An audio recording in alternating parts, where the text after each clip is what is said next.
Good morning, everyone, and welcome to today's Success Life Live. My name is EricGReid, and I'm your coach, and I get to be the host today for Success Life Live Fun Friend Friday. Man, I gotta tell you, I love Fun Friend Fridays. Not because it's Friday, but because it's Fun Friend Friday. And what is Fun Friend Friday about? Good morning, Dr. Reed.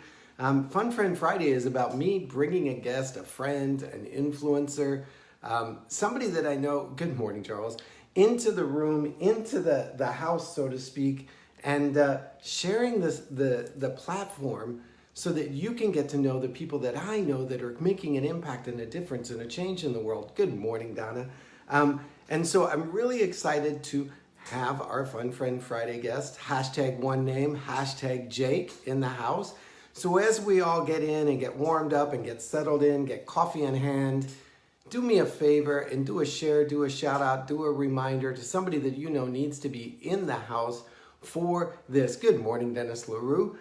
LaRue on the street. Try and do that here today. We've got flash flood warnings, thunder and lightning, so I'm just going to tell you ahead of time, I have no idea if the power is going to stay on. It's going to be one of those kind of crazy mornings, but we're going to push on forward and push on ahead. By the way, if you want to know who is an upcoming Fun Friend Friday guest, jump on over to ericgreid.com/Success Life Live, and there is a list of all the Fun Friend Fridays, the topics and ideas and thoughts we're sharing between now and then, so that when we connect on their Fun Friend Friday, you'll kind of know the topic or the subject matter, or you can help lean into it. And by the way, the newsletter that goes out the Tuesday prior to that Fun Friend Friday is often a coaching lesson that's built around that Fun Friend Friday. So part of the goal of the newsletter and the Fun Friend Friday and the daily Success Lives is to have a week of sort of a continuous thought or an idea.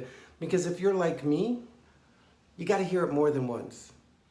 For me, I got to hear it like 150,000 times before it sinks in. I love those honey, I told you that like 2 years ago moments when I walk in and go, guess what I just learned, or what did I discover, or what I figured out.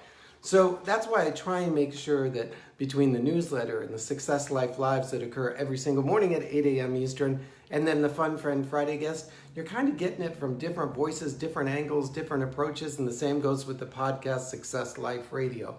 So, are you guys ready for Fun Friend Friday? Are you ready for the Fun Friend Friday guest? Good morning, Diane. Good to have you. You must not be traveling. It must be nice to just sort of settle in for a couple days and relax. So what is the Fun Friend Friday? Hashtag one name, one word. Hashtag Jake. Let me see if he's in the room. You guys got to love this fact. I don't see you yet, Jake. So I know we did a test drive yesterday. So, Megan Marcus with Mike. Hey, yes, I know we did a test drive yesterday, so we're probably all good. He's probably got to, Jake. He's got to show up and be prepared. Just remember, Jake, phone in this position, mobile app only, don't log it. There he is, see? I don't have to teach him anything. Your camera just bounced, so let's see what happens here, if I can still pull you in. By the way, I just noticed Miss Lynn Brown stopping in the house. If you have not gotten over to listen to her podcast, you guys got to do that. It is an amazing first podcast. Hey, Jake, I saw you pop in and pop out. What I think you might have done is turned on a laptop or something else. So turn off any place else you're signed in. Come in through the mobile app. Once we connect, then turn on the other applications or other things. There we go. I requested should work. See, he's 10 miles ahead of technology. Even my son the other day goes, just give it to me. Like, you're frustrating me with your slowness and your confusion and your, like, why do you, like, he actually asked me, why do you read the names of the app? Like, you should be able to know what it is just based on the icon and what it's going to do. And if it's got a green bar or a red bar. I'm not seeing you, Jake. Help me out. It seems to be on my end for a minute. There we go. A request. Oh, come on, Jake. So y'all get to see my big finger while I pull in Jake. We did this yesterday, and it was perfect. So I know it's got to be me, Jake.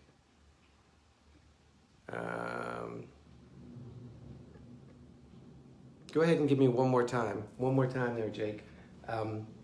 Send the request. For some reason, are you sending the request on your mobile or on your desktop. Make sure you're doing everything right now on the mobile, because sometimes if you're on a desktop and a mobile and an iPad and simultaneously places logged in, it will sometimes get a little freaked. And I'll make sure I'm turned off on my other mobile device. Good morning, Matthew. I did see your day 2. Congratulations on that. Donna. I know Donna's in the background trying to help him out. Only one place. One more time, Jake. We'll figure it out. It's probably the rain. Let's blame it on the rain, Jake. Let's blame it on the rain. There's a song back in the old day. Blame it on the rain. Why is it? Let me do 2 things real quick. Y'all just sit there and practice hashtag Jake, hashtag Jake, hashtag Jake. Why I get rid of all of this other junk that's on my screen.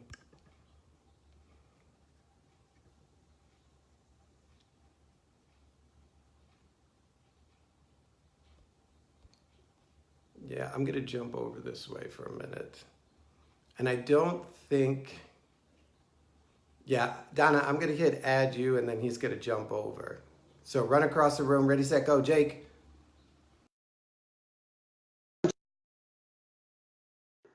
Remember Milli Vanilli, don't you? Jake probably didn't think that's like generations ago. Blame it on the... Was it Milli Vanilli? I don't know. There he is. I can hear him coming in. There you go. Scoot your camera down, Jake. Yeah. I see the top of your hair. And by the way, Jake, nice hair. Gotta tell you. Thank you.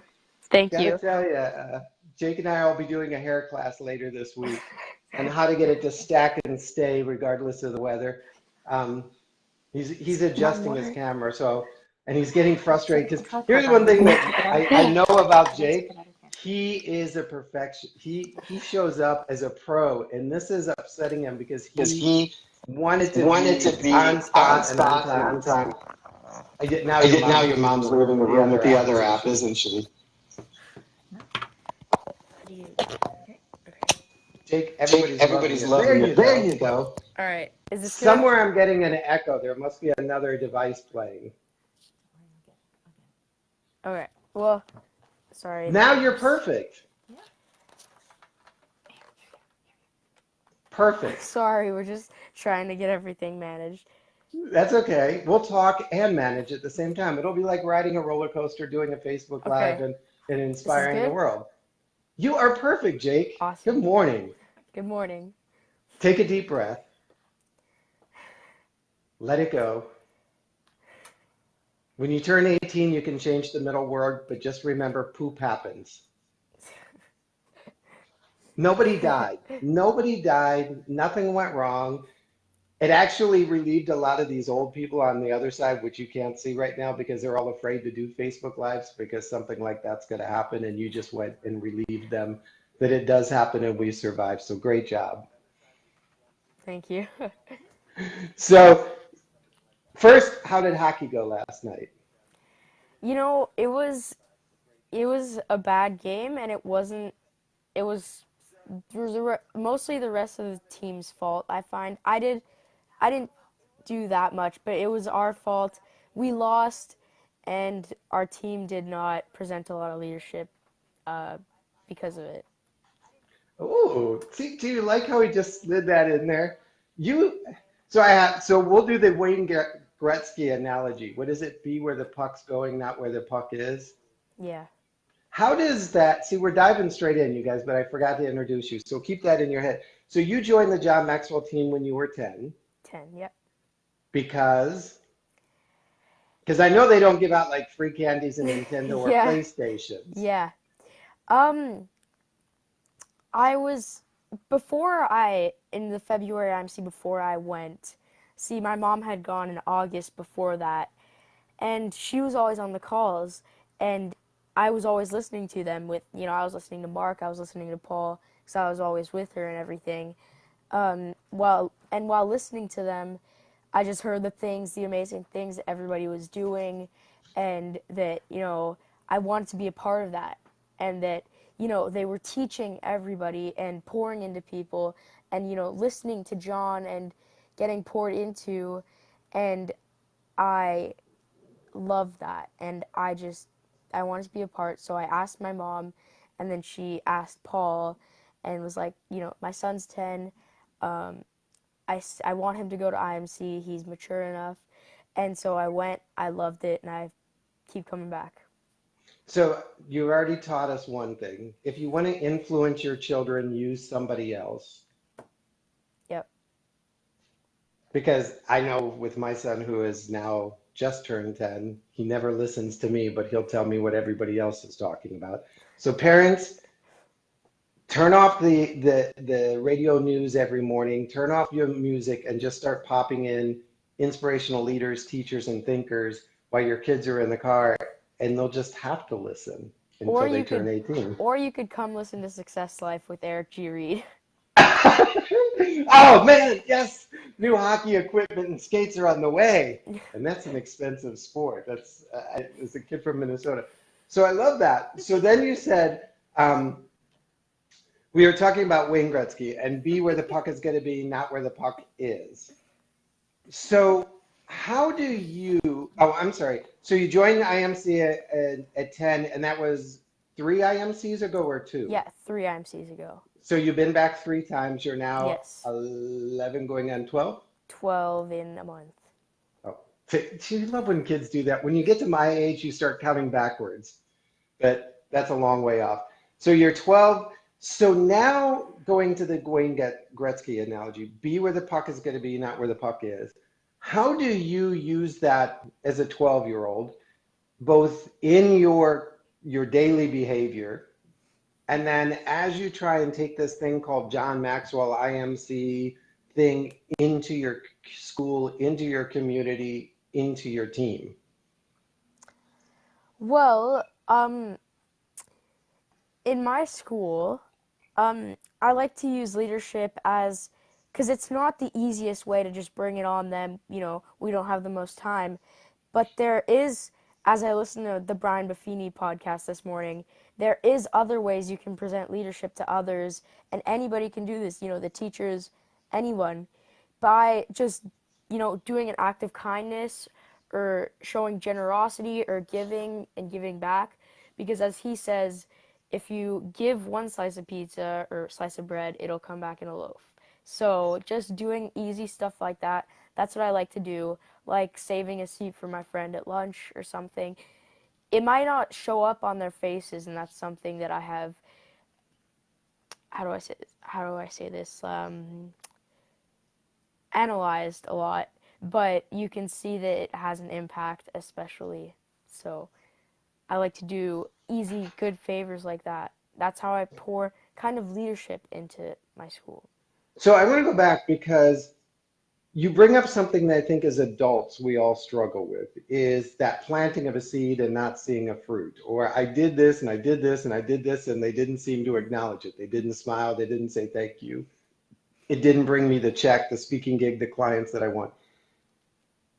At 12, you don't have the history, so to speak, of saying, well, all things turn out for the good if I wait long enough, because honestly, you haven't been around long enough to know what waiting long enough might feel like.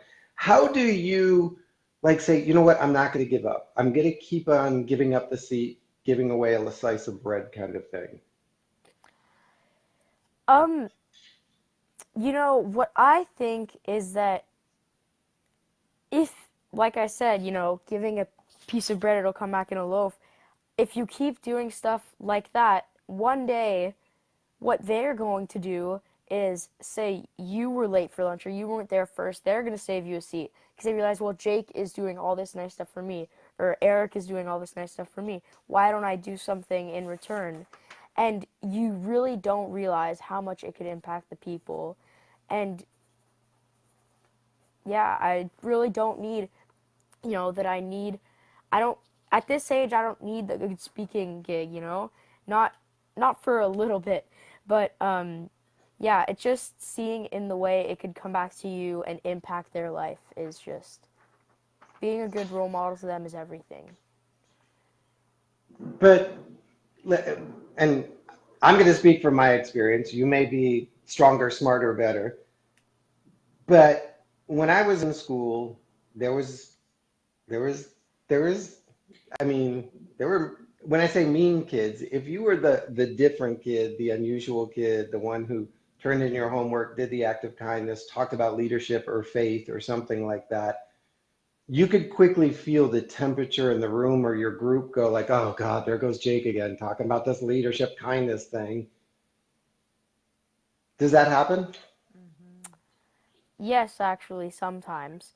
But I try to not force it on them and sort of by just easily sliding it in, starting with those small acts of kindness.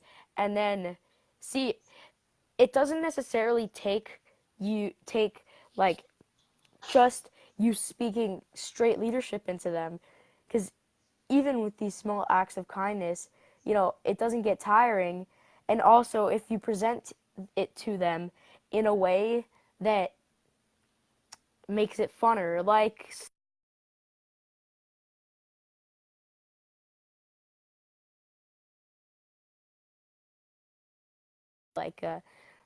if you're on the bench, you give them something. It's a way to sort of for them to not get tired of it. So I like the fact that you're pointing out the difference between speaking about leadership and modeling leadership.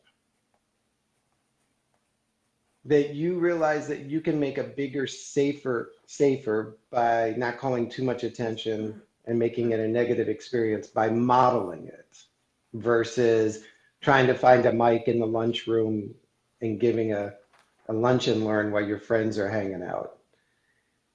When you begin to when did you begin to model that kind of leadership?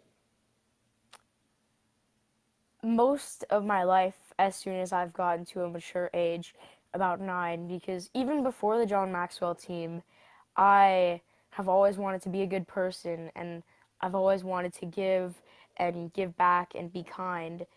And I've really been doing this before I got into leadership, and that's why I got magnetically attracted to the John Maxwell team because I saw all this stuff that they were doing and I wanted to do it too. But yeah, I've been doing it for a long time because I love seeing the smiles on people's faces after I do something for them or something like that, or just teaching, modeling consistency and leadership and integrity. Consistency, leadership, and integrity. Now, you play hockey, so we know you have to be consistent and show up and be willing to put in the long skate runs when there's no puck in front of you, kind of thing. Hmm. What's your position on the hockey team? I was right wing this year, like, because our season finished this year, and I'm going to try and try out for center next year. So you can cross the line more freely. Uh, skate towards the net. Yeah, How long? So you've been playing hockey 3 years, since 4? since I was 4 years See, old. and so I got to explain to people that aren't from the great frozen north like me. Like on recess, kids go out in sub-zero weather and skate, and you bring your skates to school. And like where I went to school in Minnesota, we had a rink. And when you're young, you have to do ice time like at 3 a.m., which means your mom is driving you to the rink in her pajamas with a cup of coffee so that you can go do ice time and then come back and get ready for school. I'm sure you've had some 3, 4 a.m. ice times. Yep. What and so here's the thing. This is where you get to teach the old people. And we're saying old people, anybody over 21, just so you don't feel like you're like being negative. How do you, so there are these old people that said, I'm going to lose weight, I'm going to get fit, I'm going to change my body, I'm going to go to the gym every day. And like they can't get up at 7 a.m. to hit the gym. I am sure getting up at 3 a.m. for ice time I'm sorry, but that's not a joy. How do you motivate yourself to be like, I got to get up at 3 a.m. to get dressed to go skate back and forth across a big white sheet of ice? I think of my goal and waking up at 3 a.m. and going skating across a big white sheet of ice, and I think why I'm doing this and why I'm not, why if I, was tired and didn't want to go, why I didn't want to go. And I think of my goal and I think, yes, and I think this is my passion and I want to do this because this is fun to me. even if it means waking up at 3 a.m. or 4 a.m. and going out on the ice. I know that I'm going to be having fun and working towards my dream of playing in the NHL. And yeah, and I just that's what I think of. And with the gym, thinking of your end goal, and say if you wanted to lose weight, you know, say that you had a goal and you only had 1 month left, think about the time that you're losing if you don't go and wake up and go to the gym. Think about your end goal. And if you're not desperate enough for that, then it's not your thing. Or maybe you're just too, not to be mean to anybody, but lazy, or maybe that's not the way that you should be spending your time. Gold, just I'm going to recap because you did it so brilliantly. Go past the moment, see the goal. So, though you may be feeling right now, I'm tired, I'm sleepy, I'm cranky, I don't want to get out of bed, it's cold, blah, blah, blah. You have to focus on the goal, walk back to the goal. And then I like the idea that you threw in keeping positive pressure, realizing that time is not your friend when it comes to achieving a goal that's your purpose and your passion, that you have to utilize every moment to get to that. So keep positive pressure. Sometimes having a goal with an end date, as they call it, having a SMART goal. Make sure you're focused on the right goal, because if you're not motivated or drawn into it, it really probably isn't your goal, or you haven't connected the right why to the goal. Yes. Yeah. Jake, in case nobody's told you, you got this leadership thing, you're doing pretty good. If Mark Cole was in the room, he'd be like, dude, you getting it, you gotten it. So now that you've done the JMT thing, the John Maxwell thing, and you said you were only attracted, wrong word. You were attracted to it because it was a tribe of people that you found a similar voice. Yes. Outside of that tribe, how do Generation Zs, and that's what they're calling you, which I have no idea why, but they're also calling you the philanthropic generation. We'll go over that in a minute. How do you either create a tribe of like voices in your age group, or where are like voices in your age group that you can connect to? In my age group, some light voices that I find, and I found some people at IMC. I don't know if you guys know Jesse Terry, Olivia Russo Hood. I found some young people, and there was, some people before I got into leadership and around, or just, modeling consistency and being kind, that showed me that. And I had a friend who I've seen actually drift away from being a kind person into, a not so kind person. But, some people have shown me in my younger days what it's like to be kind, and I wanted to do that. Um, as in finding young voices at my age, it's not the easiest thing to do. Um, People think that they have better ways to spend their time and stuff like that. I'm not going to get too much into that because I don't want to ruin the positive vibe we've got going on. No, honesty is not negative. Honesty allows us to evaluate a situation and come up with a remedy. If my brakes are squeaking, I can't be looking at the sunny blue sky in my windshield. I got to be like, okay, there's a problem over here and we need to address it. And as adults that have a different level of influence than you, knowing that there's kids sitting in classrooms or in schools or on hockey teams that are starving to have a tribe of voices that speak about leadership, speak about kindness, speak about consistency and discipline, and are drowning in loneliness. Tell us, what is it that if you could grab an adult by the corner of their ear and make them say, like, I need this. All the hashtag Jakes need this. What is it you guys need from us?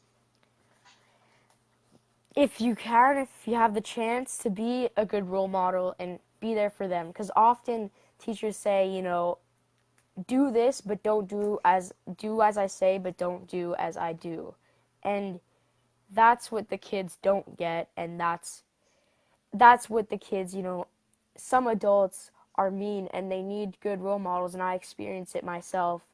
I don't have the greatest teacher this year, and there's a lot of things I don't get that she does.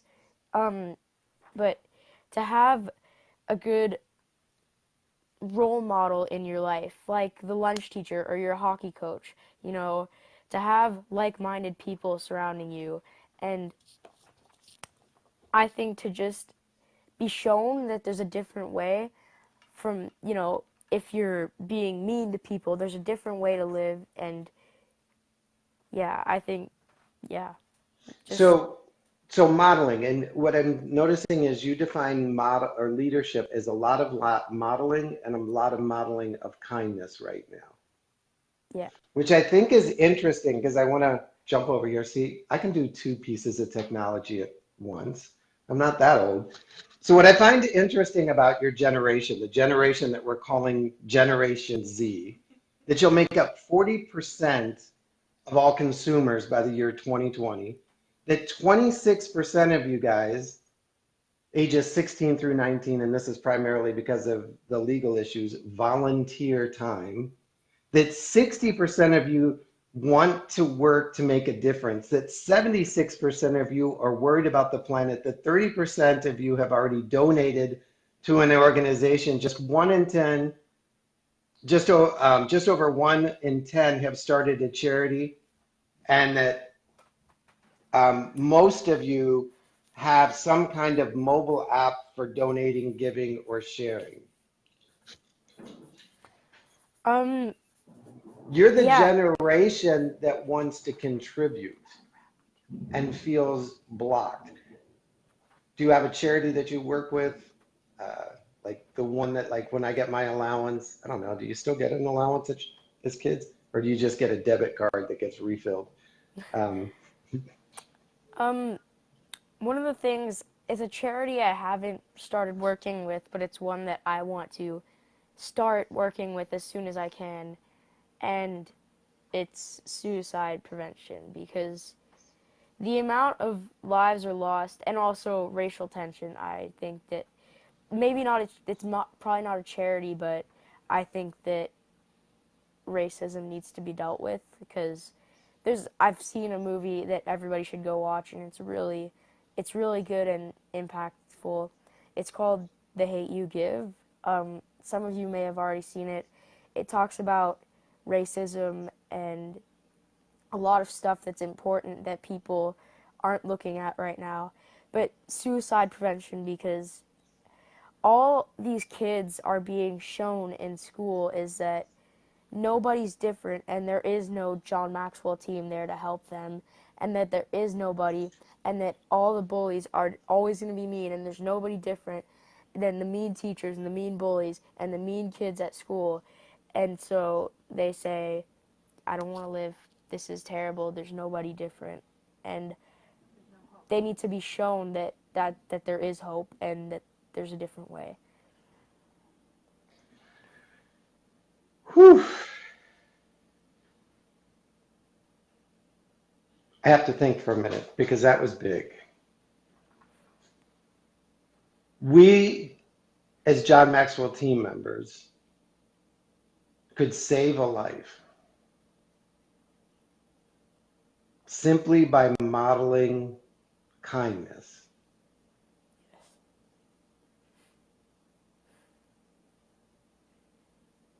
Us as adults sometimes think it has to be bigger than that. Like we got to fill the room with Global Youth Initiative, or we got to read 100 books to 100 kids in 100 days, or things like that. And you're telling us that the thing that you and your peers are starving for is just somebody to model kindness consistently enough that they can hold on to. Yes. And it's not necessarily saying that it's too much what everybody else is doing, but yes, it's as easy as just modeling kindness every day for people, not even every day. So many of us have mission, vision, purpose statements, or whatever like slogans and logans and podcasts.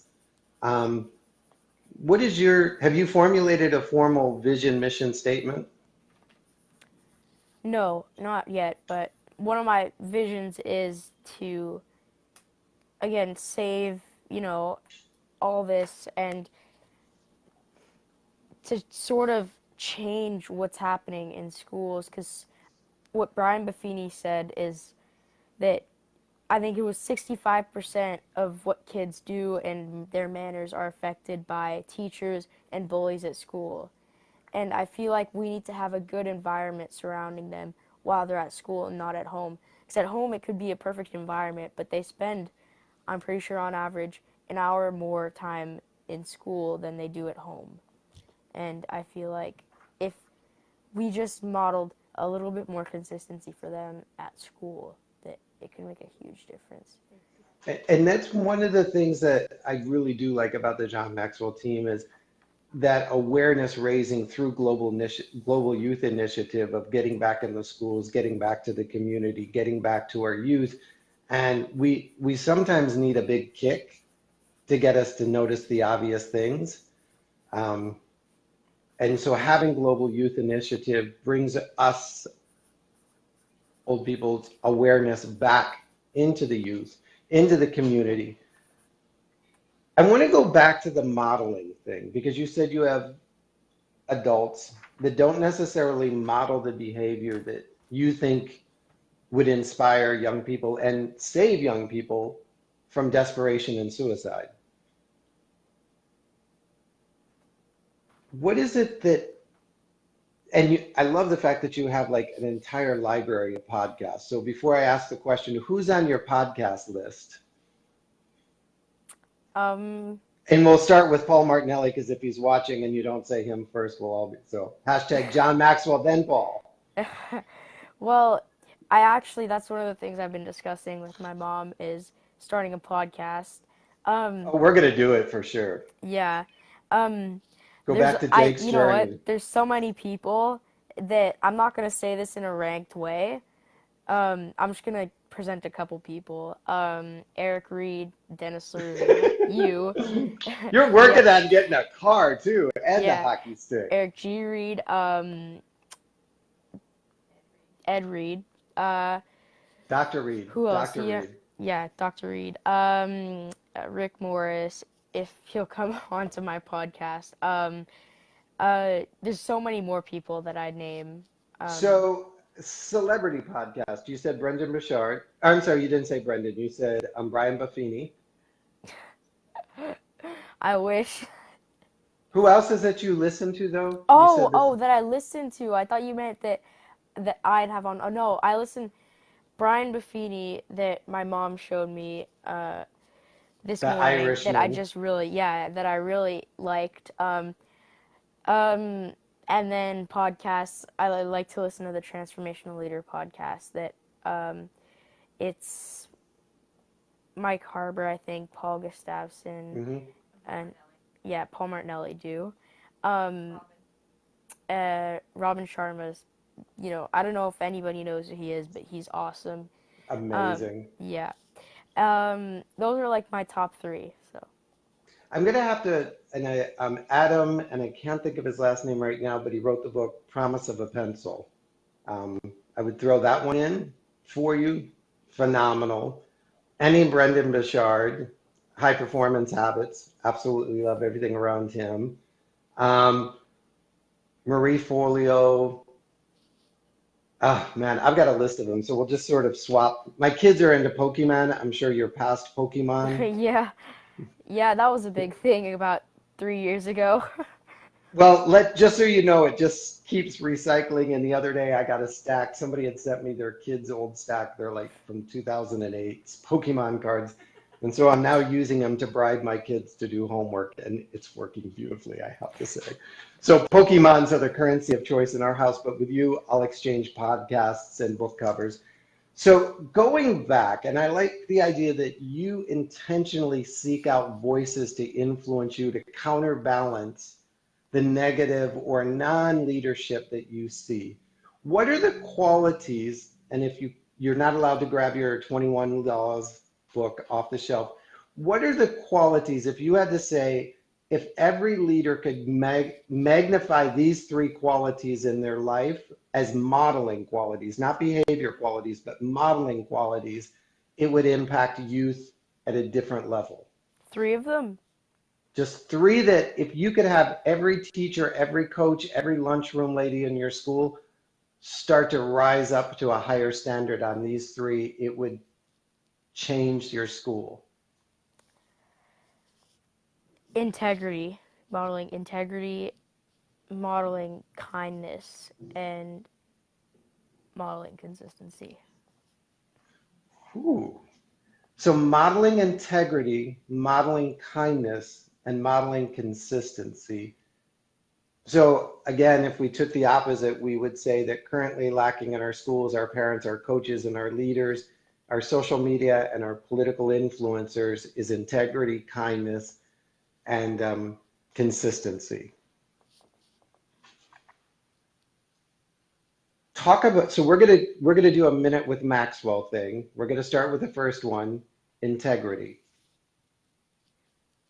Okay, right now? Yeah. All right. Ready, set, go. So, integrity, I feel like I said before, you know, do as I say, not as I do. What teachers think that they can just do is do that. That tell kids to do something, but when they do the exact opposite, you know.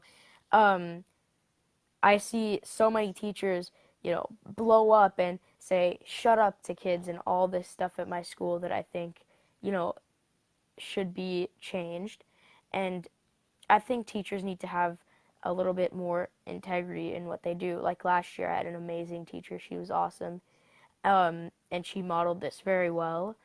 Um, and those are some of the top reasons I think that integrity could really impact, um, being intentional with what you do at school and stuff like that. So, and I'm gonna take the opposite. I'm gonna say, as a parent, because I know your mom is phenomenal, so we're not gonna use her as an example. But often I think as parents, we do the same thing. We say, but we don't do.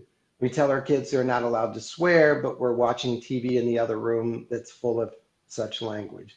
Yeah. We tell our children to be kind to their brother and sister, and yet we talk about our neighbor and not the kindest words. Or we talk about our political leaders, or we talk about situations that as parents, our kids are recording this and saying, it's funny because like my son will sometimes call me out on my lack of integrity. And I'll tell you, I work on it, but he'll say, but you said blah, blah, blah, and yet you did. I'm like, yeah, but you have to understand the circumstance. And what I realized as a parent is if I'm telling him there are circumstantial positions that you can act out of integrity, then I'm basically saying there is no such thing as integrity because you can bend it to your will. And I Exactly. don't want my son to be bending integrity at his will when I'm not there to supervise it. So the only way I can succeed is through modeling it.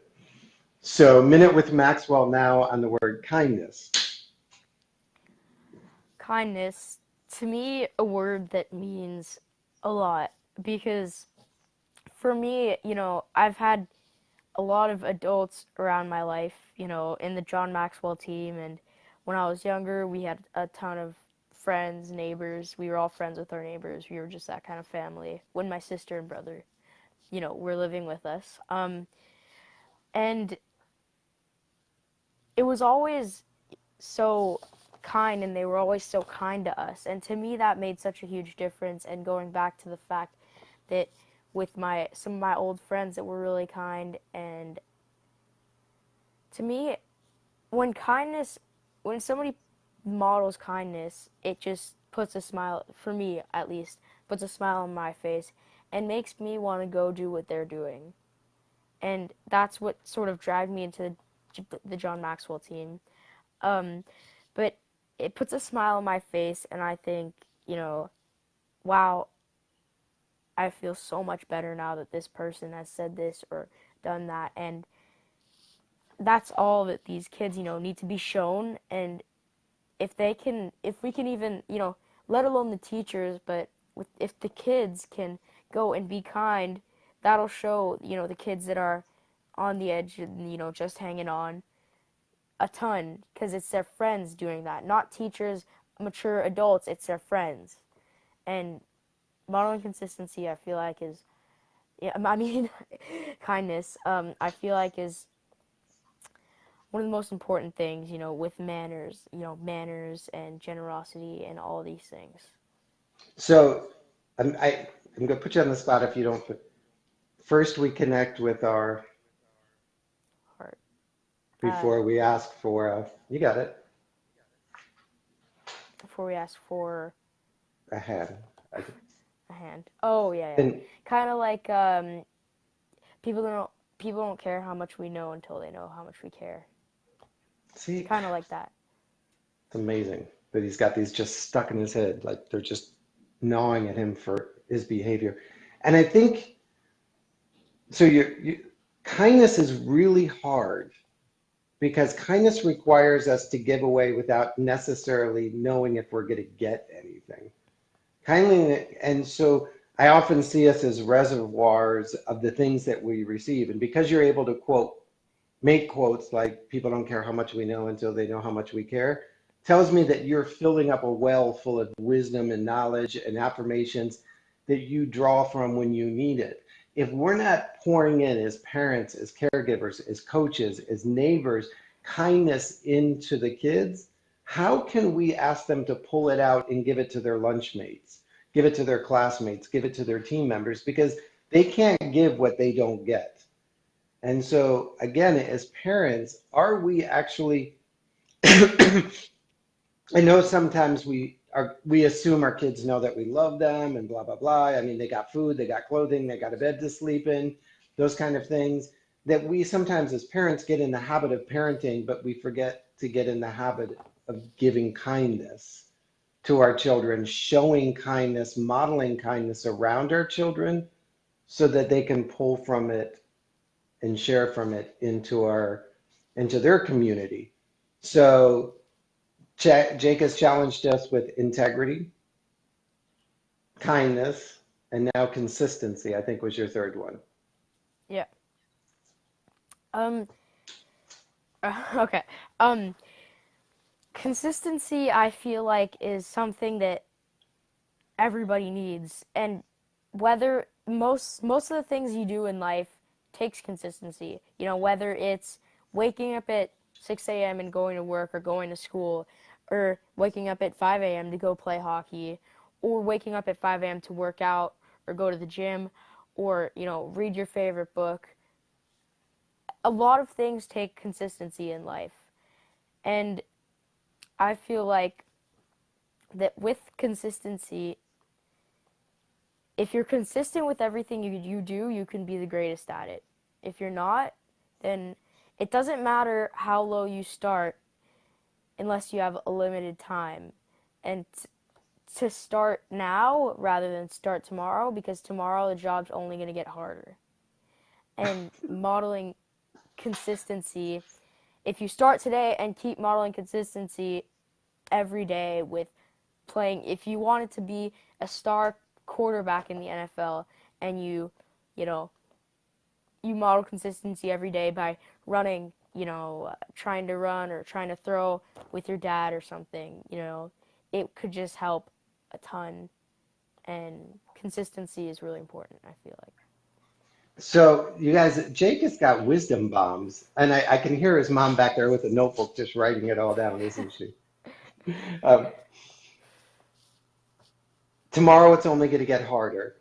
We need to like turn that into a word swag quotable. Tomorrow it's only going to get harder. You can outperform talent through consistency. And no matter where you start through consistency, you'll always end up at great. Yep. And I think, I don't know if you're a golf fan, but that's what I love about Tiger Woods' win last week was he started out great. He had great talent. He was very disciplined. He hit a bump in the road.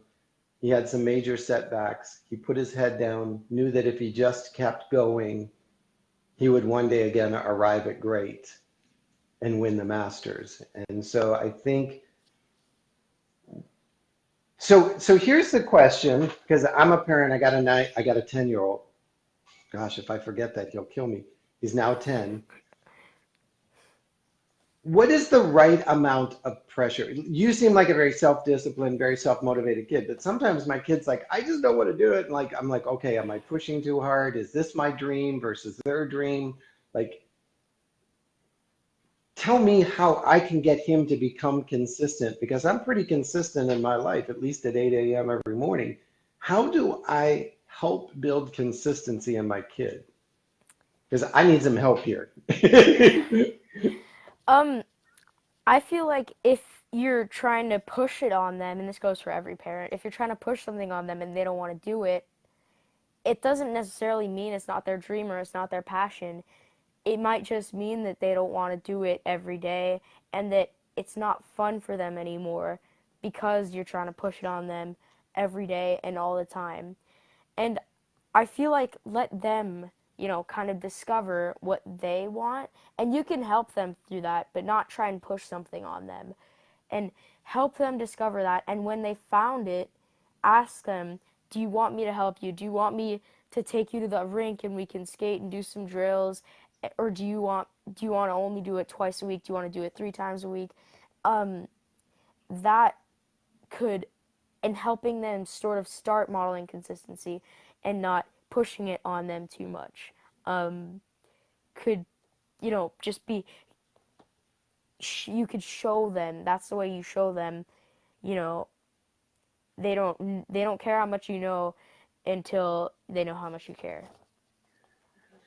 Again, it's So, just so the, you just schooled me. I'm not enjoying this conversation, just so you I'm know. not, You're kind of I'm not, no, I appreciate it. I told you honesty. I because what you told me is I'm pushing it on them, so to speak. You're okay. You're okay. no, no, I just, Instead of getting involved in it with them. That exactly. my kid may really want to get up every morning at 5 a.m. for hockey practice, but the fact that I'm bitching and moping and complaining about it, and that I'm sitting in the car taking a nap, drinking coffee, and playing Candy Crush while they're doing the ice time, because we're not together, they may sabotage the activity just to find something else that maybe we could do together. Yeah. So if I get up and get on the ice, we don't And have ice in Georgia, well, yeah, except, I'm just but saying, no, yeah, but I had never said it specifically to you. you're So I you're you're said totally cool. to all the parents out there to, So one of the things is, I'm sure you don't pressure them too much anyway. oh Lord, I crush them. Just so you know, my child will say things like, "I hate you. You're the worst dad ever. You're not my friend." Typically, within 24 hours, we've reversed that. But that's part of the role of parenting. And trust me, if you ever blow up at your mom or any other parent or adult, we get it. We get it. It's a moment that you're learning how to manage, and you didn't manage it Hmm. well. So we never take it personally. We never take it deeply.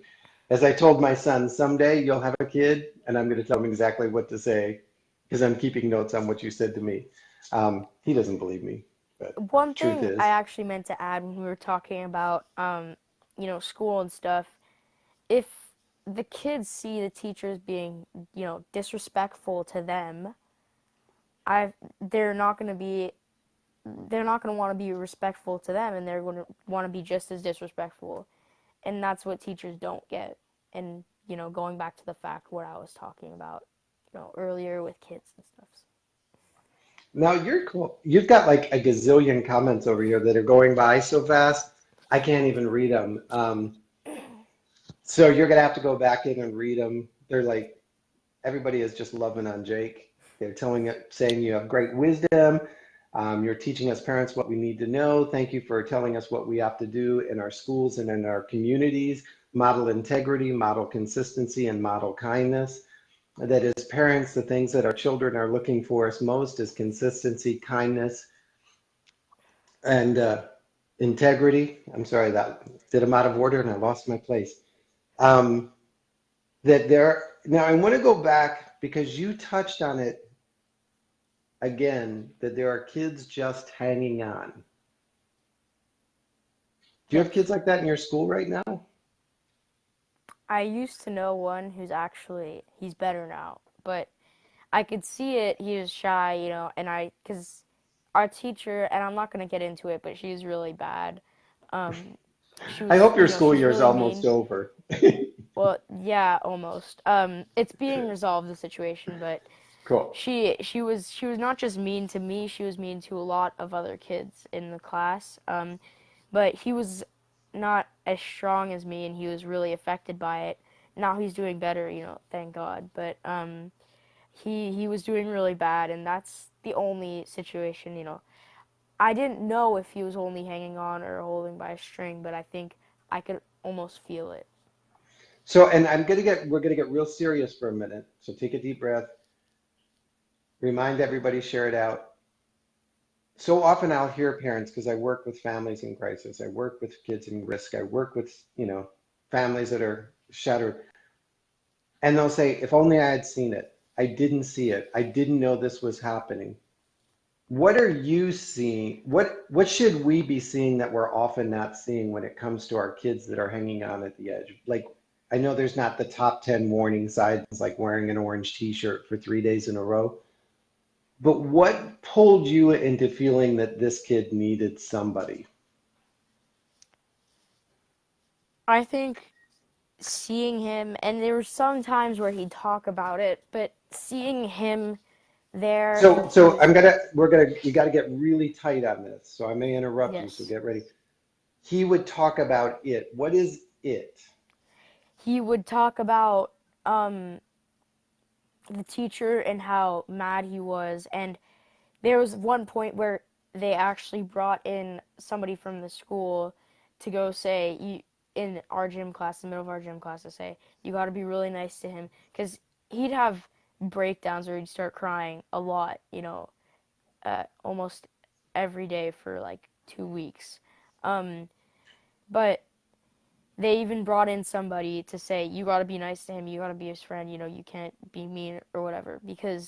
And that kind of showed me that he's in need of somebody, because I felt that he was on the edge and just hanging on. So Um, when you say they brought in the official adult with the little logo on their t-shirt saying, we're going yeah, to start acting kind, were you seeing that it was his peer group or was it the adult group that wasn't giving him what he needed? it was the adult group, and the peer group still did the part for it. Like the the peer group probably did like 20%, and the adult group probably did 80. So, Melanie Massey, as she says, set the energy before you arrive. Yes. Clearly, the adults in his life weren't setting the energy or the intention that he needed. You as a peer group were called out as the failure point. So should we be doing global youth initiative aimed at the adults and not so much at the kids? Well, yeah. You know what? You know what we could Thank you. I do? knew that was the answer you wanted to give, but Yes. you were afraid. Yes. You know what we could do? We could do a school board apart, well, with the parent and kid conference coming up, or subject with the John Maxwell team. We could add sort of, because we did do a exploratory report for the teachers to understand the kids more. What we could do is have a program where where the John Maxwell team certified coaches and trainers and teachers go in and teach, or how do I say this? Model for them and show them, just what we talk about at regular IMC, and teach them that, like we do a global youth initiative, but global teacher initiative, global school board initiative. Well,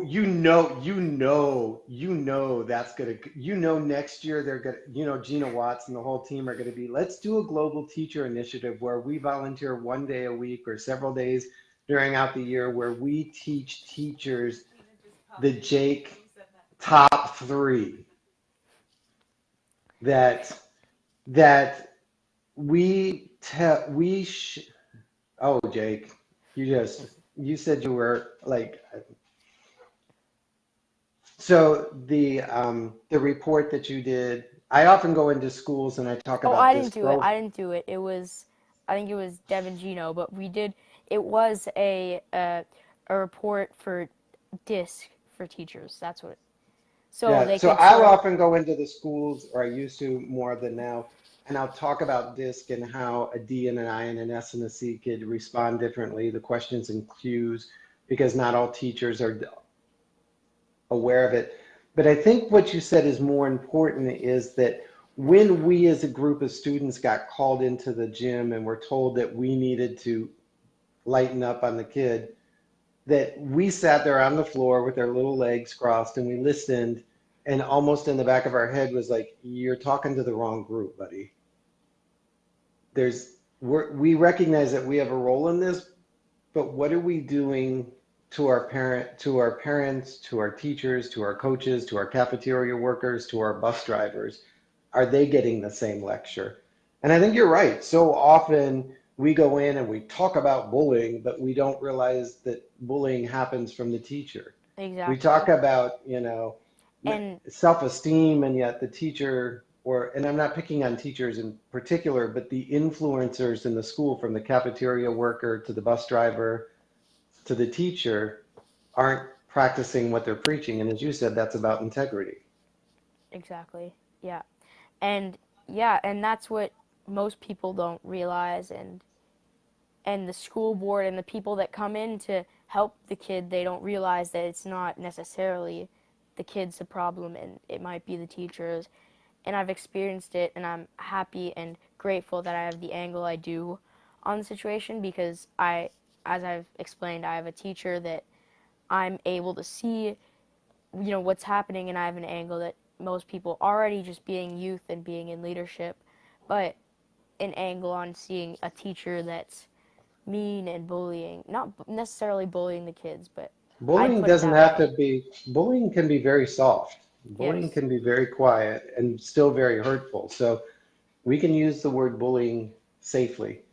So the question, so you saw this kid and you kind of knew he was an edge hanger. It's a new word, hashtag edge hanger.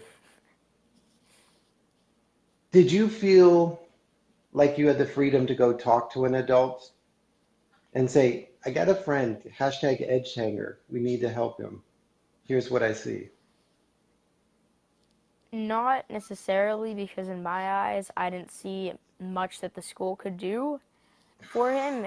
And I actually, a couple times, went to him personally and talked to him a bit, um, until my teacher thought something's wrong with me or something like that. So she wanted me to go see the school psychologist, and that's somebody that really understood. And the psychologist is always somebody that could understand you, but that's the only, the one person sort of that could have understood his situation too. And I feel like she really also made a difference in impacting him. So I don't know if they have them there, but like we have these little orange signs that are called safe place. Like if you're a kid and you need to go someplace that's safe, like it's sort of like I got off the bus, my parents weren't home. This is a safe place that has access and services, or if a kid's on a runaway, they're called safe places. But anyhow, Hmm. not to over describe it, what I heard you saying is that within your school, there isn't an obvious safe place sometimes. No, not at all. And you felt as if, even though you had the awareness that this kid was a hashtag edge hanger, that there was no place for you to deliver that information to. Yes, no, I didn't think that there's a little bit that, and if I did, they were going to do the same thing and bring in this person that was going to talk to the kids, and I really didn't think that it was going to make that much of a difference, and I trusted So my now you've teacher. created two Jake initiatives that in every school there should be somebody with a name tag that says safe place, so Exactly. that the kids Yeah, can that'd be cool. visually see, Yeah. that the kids could obviously see that that's the one person that when I see somebody that I'm worried about in my school, because I get it. I go to my kids' school and I never see the principal because they're in an administrative role where they're running a business, which is what a school is, and that the teacher has got, in some cases, 25 kids that they're trying to manage and coordinate and get through testing and all of that.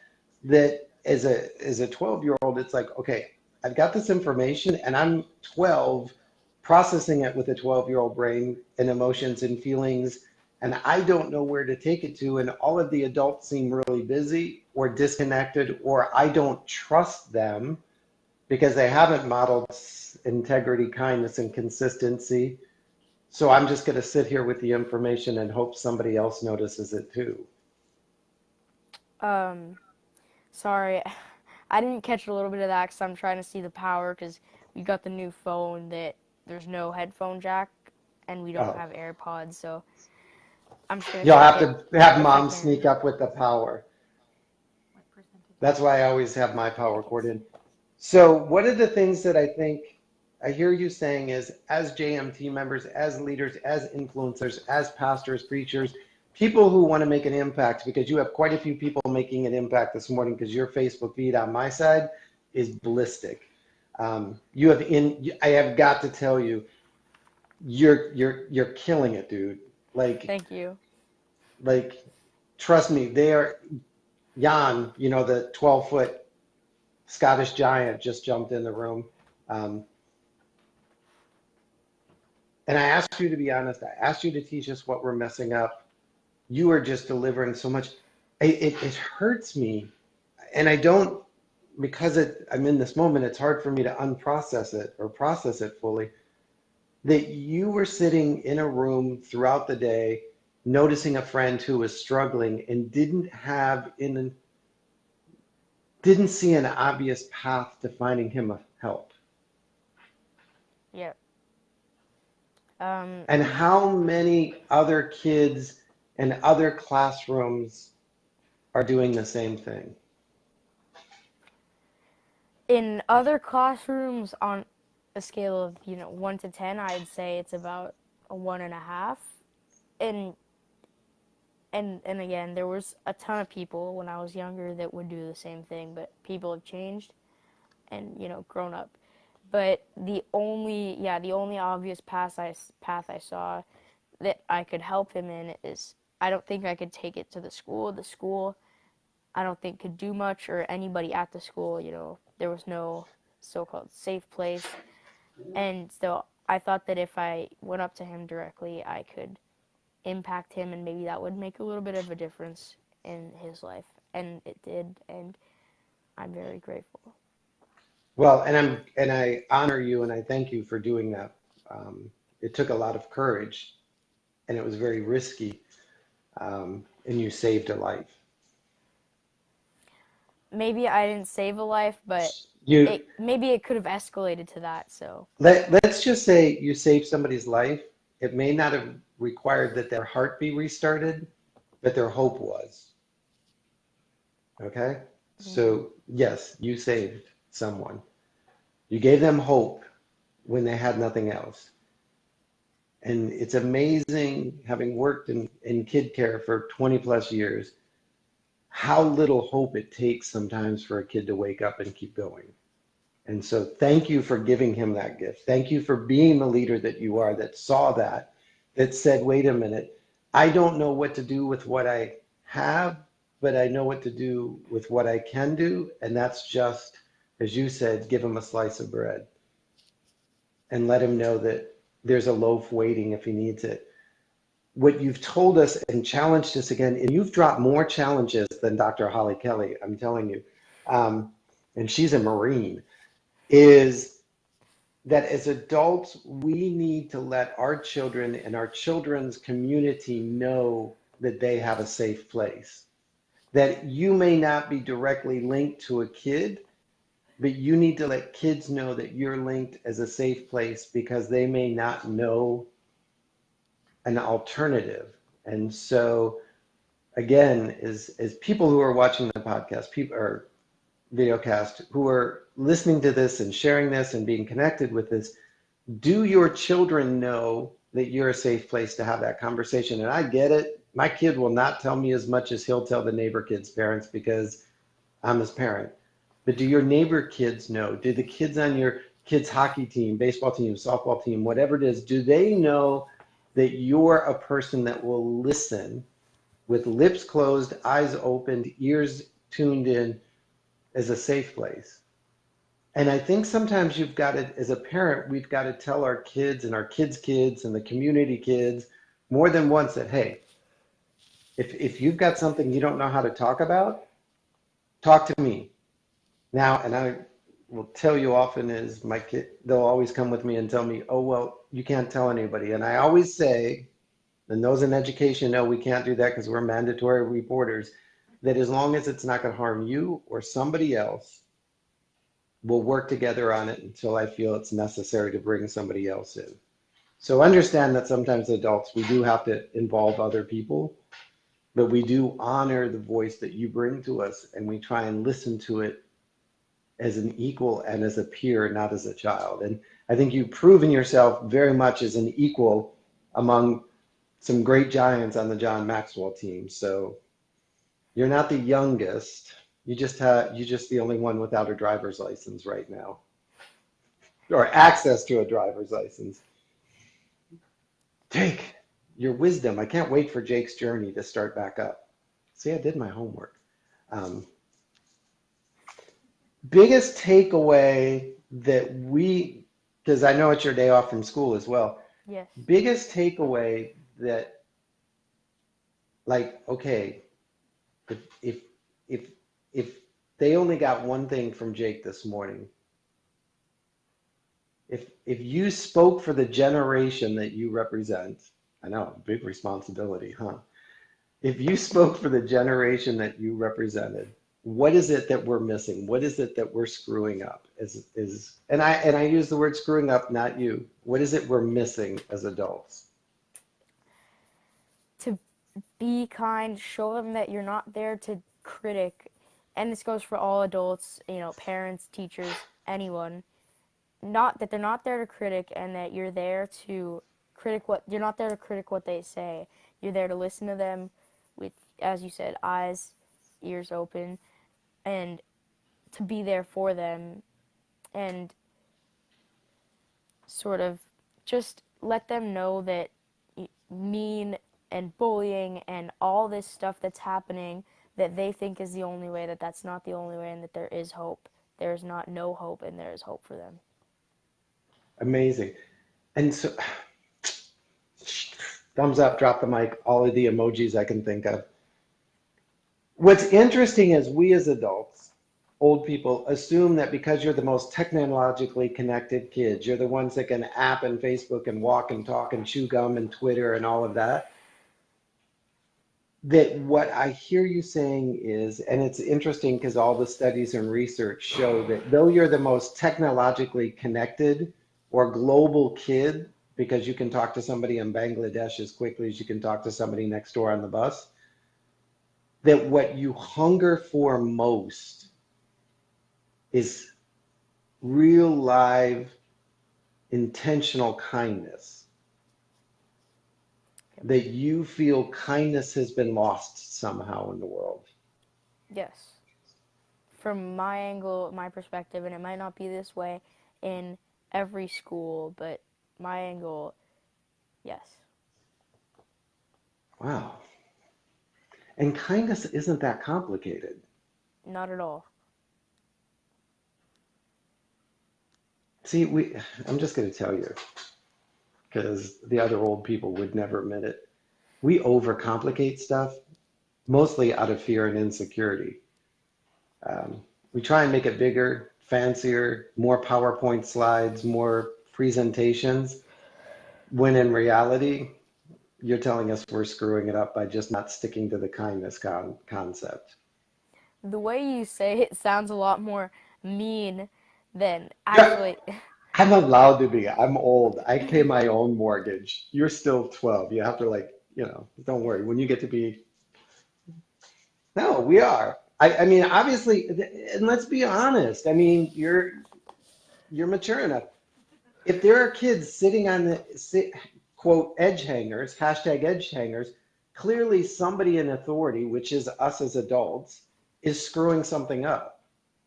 Because there should be no child that walks through life feeling as if they're hanging on the edge and hoping. Yep. And what you're telling us is, telling us is where we're missing it is we are not modeling consistent kindness into our families, into our youth, into our kids in a way that they can see it clearly enough that they don't have to move to the edges of life. Yes. See, poor Jake, he's like ready. Jake, you're No, amazing. I No, love you're cool. You're amazing. You're thank amazing. you. What book are you currently reading? Leadership. Okay, what non-John Maxwell book have you recently read? This is a Because book I've read a lot, but I love As a Man Thinketh okay, okay, by James okay. Allen See. and Think and Grow Rich by Napoleon Hill. All right. Those are like my top two non-John Maxwell theme books. Okay. So as you know, I love to read. I read constantly and I can't not read. I'm a little upset you didn't include Gloria Burgess' book on that list or Allison's book. She's here watching. Um, but that's okay. I'm sure Allison will be sending you a copy to catch up on, or Gloria will be, or some of the other John. It's funny when you read, and I'm just going to tell you because I have like a whole shelf of John Maxwell team member books to read those. So we'll be getting a book from Jake soon. Jake, you have, oh, I forgot. I actually pulled this out just for you today, too. Thank you for being a friend. Now, I know you never saw the show. It's probably not even in reruns anymore.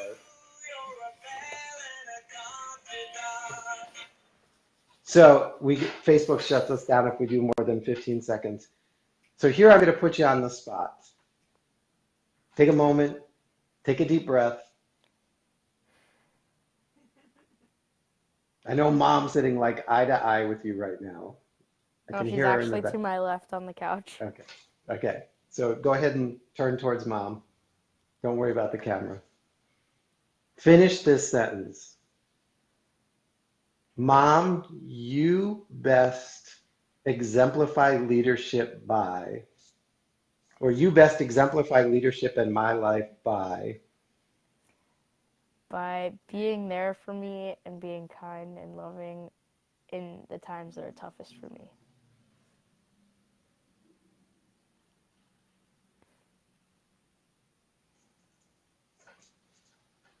You got a great mom.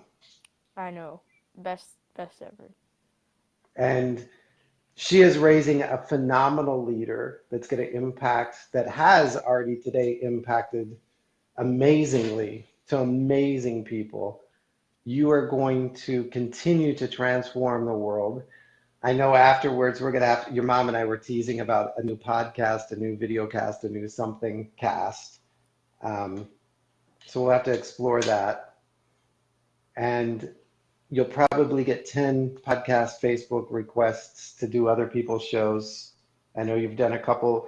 I encourage you as a grown-up, do not undervalue your voice.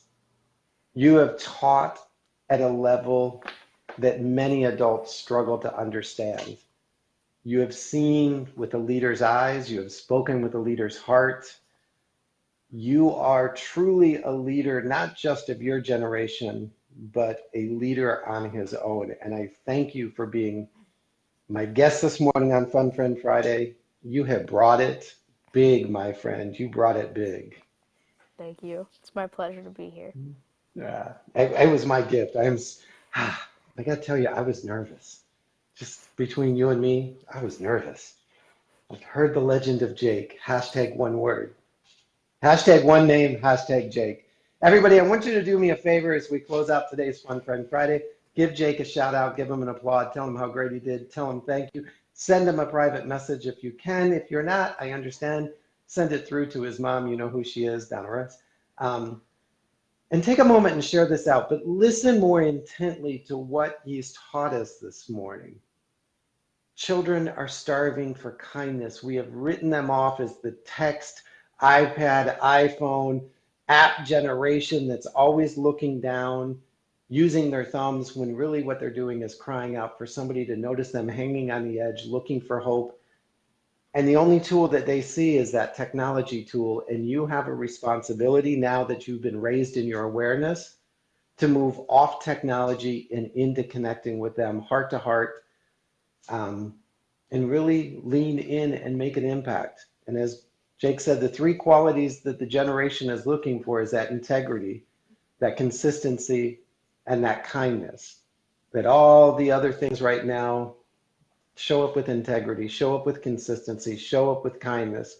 If you're thinking about how you can influence and impact kids in the community, as Jake taught us, maybe instead of looking at the 20%, we need to look at the 80% and lean into our teachers, provide tools and awareness for our teachers because they have a role as well. And make sure you create safe places for kids in your community to come and share with, because no kid should be an edge hanger. So we've got Global Teachers Initiative starting up. I don't know when, but I'm sure you'll get a call from Paul or Jake or Gina in the next 24 hours about what your vision for that is. And then we have Jake's Safe Place, which, Jake, that just came. Must not be me, must be through me. Jake's Safe Place, a podcast for kids to talk openly and honestly, safely. I love that. I love that. It's not mine, it's through, just shh. Jake's Safe Place. Yep. I heard your mom just go, yes. Yes. Yeah. It's almost as good as Tin Can Moments and Gritty Women or Pretty Gritty is the New Pretty. I love Jake's Safe Place, a podcast. And I would do podcasts, and I know we're like running long, so you all, because again, somebody that's in social services and kids networks, and sometimes having kids video can be less safe, especially with the dialogues that you want to create. Kids should be able to use anonymous names and remain anonymous so that they feel more comfortable and safe talking about a teacher or a friend at school or an aunt, an uncle, a parent that they don't feel. So I would choose a podcast format versus a video format just for that reason, but it's your choice. It's Jake's Safe Place. But Jake's Safe Place, a place for kids to talk openly and honestly and to find support and leadership. Yes. Oh, the 7-foot Scottish giant says he loves it too. So thank you, Jake. I can't wait to listen to Jake. And if you need podcast tips, Lynn Brown, she nailed hers. Listen to it. We'll talk about it though. So again, everybody, thank you. Thank you guys so much for joining me for this Fun Friend Friday with Jake. I'm going to download it, put it up on YouTube later today. So you can share it, pass it out through Facebook, create a watch party. What's really interesting is with the new watch party app. Time out a minute. Thank you. With the new watch party app, you can actually play this video later on to a different audience, a different group. And so love that idea so that we can continue to impact. Next week, we have Fun Friend Friday. Go check out ericgreid.com/Success Life Live, and you'll see who the upcoming guests are for Fun Friend Friday. One more time, Jake, you nailed it. You delivered. Thank you. You amazed us. I am humbled and honored that you agreed to be my guest. Now go and enjoy the rest of your no school day. Do you have school on Monday? Nope. So you guys start like the whole week of spring break? Yeah. It's a great time to get organized on your podcast. I'm just saying. Yeah. All right. I'll talk to you later today. Thank you again, everybody. Go out and make your day awesome. Go out and live your life with success because it is yours and you are fully worthy of it, my friends, fully worthy of it. Thank you again, Jake. Bye-bye, everybody. Thanks for having me. Bye. Thank you, everybody.